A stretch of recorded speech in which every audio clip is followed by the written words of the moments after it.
একবারেই শর্টকাট আইটেমে ফ্রাইড রাইসটি তৈরি করে ফেললাম।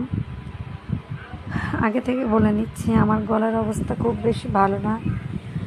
আমার গলাতে বেশ কিছুদিন ধরে এরকম আপ ডাউন হচ্ছে, কণ্ঠটা বসে যাচ্ছে। এটা ঠান্ডার কারণে হচ্ছে কিনা আমি বলতে পারতেছি না, হালকা ব্যথাও আছে। তো যাই হোক, একেবারে শর্টকাট ওয়েতে আমি ফ্রাইড রাইসটা রান্না করে নিলাম। এর আগেও ফ্রাইড রাইস রান্না করে খেয়েছি, তো মন চাচ্ছিল ফ্রাইড রাইস খাওয়ার জন্য। তো ঘরে চিকেন ছিল, তাই চিকেনগুলো ছোট ছোট করে কিউব করে কেটে ভেজে নিলাম। ভেজে আমি ফ্রাইড রাইসটা রান্না করে ফেললাম। একদম সিম্পল ইনগ্রিডিয়েন্টস এবং পরিমাণে সব কিছু কম দিয়ে রান্না করে ফেলেছি। পরিমাণে সব কিছু কম থাকার সত্ত্বেও কিন্তু ফ্রাইড রাইসটা একেবারে খারাপ লাগেনি। আলহামদুলিল্লাহ, ফ্রাইড রাইসটা অনেক বেশি মজার ছিল।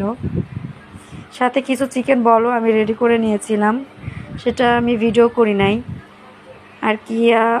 চিকেন বলগুলো সুন্দর করে ভেজে ভাতে ফ্রাইড রাইসের সাথে আর কি খেয়েছিলাম।